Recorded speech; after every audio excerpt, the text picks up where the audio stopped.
on this late November night, we have breaking news for you. Yesterday, November 15th, the Continental Congress approved the Articles of Confederation. Under this new framework for our nation's government, the national government consists of a national legislature. The legislature has the power to make war and peace and conduct diplomacy with foreign nations. And on more domestic terms, the national legislature is in charge of regulating Indian affairs in the West, as well as appointing military and naval officers. This legislature is also in charge of coining and making money. These Articles of Confederation lack any form of executive branch. With no executive to carry out the policies of war, finance, and foreign policy, the Articles of Confederation limit the influence of the national government. This is Brock Creighton with MBDC Channel 108, signing out. And here's Michael Elliott with your news now. This is Michael Elliott with MBDC Channel 108 with breaking news. After a long 3 years, the last state has finally ratified the Articles of Confederation. When the Articles of Confederation were written, they would only be put in place if all 13 states ratified them. Tonight, the last holdout, Maryland, ratified. They were holding out until Virginia and New York withdrew their claims in the Ohio River Valley. And so now, after a long 3-year ratification process, beginning with Virginia on December 16, 1777, and ending March 1, 1781, with Maryland's ratification, the United States is finally united under the Articles of Confederation. This is Michael Elliott with MBDC Channel 108, signing out. Today we have received news that Congress is meeting as we speak to discuss a new outline for our national government. Drew Glover is in the field with James Madison, who is willing to be interviewed. Well, we are here with James Madison outside the Pennsylvania State House. So, James, tell us about your proposed Virginia plan. My Virginia plan would create a central government with 3 branches. And what are these 3 branches?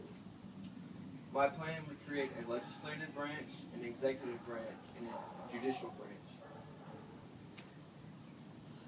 Will you describe your plan's outline for the legislative branch? The legislative branch would become a bicameral legislature, the lower house being elected by the people directly and the upper house being chosen by the lower house. And how would the numbers of representatives be decided? It would be chosen according to the population. Do you think it is fair towards the smaller states? Nah, I don't really care.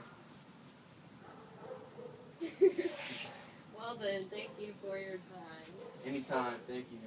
And here's Drew Glover with your news. This is Drew Glover with MBDC Channel 108. Tonight we have received news of a counter-proposal to James Madison's Virginia plan proposed 2 weeks ago. The plan was proposed by James Patterson, a lawyer from New Jersey. His New Jersey plan was very different compared to James Madison's plan. His plan would give more power to Congress to tax and regulate trade. His plan would keep Congress a unicameral assembly with each state receiving 1 vote in Congress under his equal representation policy.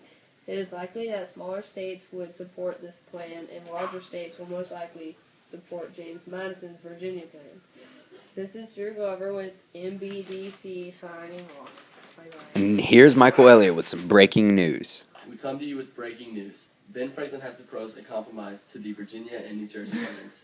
In his plan, the upper house of Congress would be equally represented with 2 senators per state in order to please the smaller states.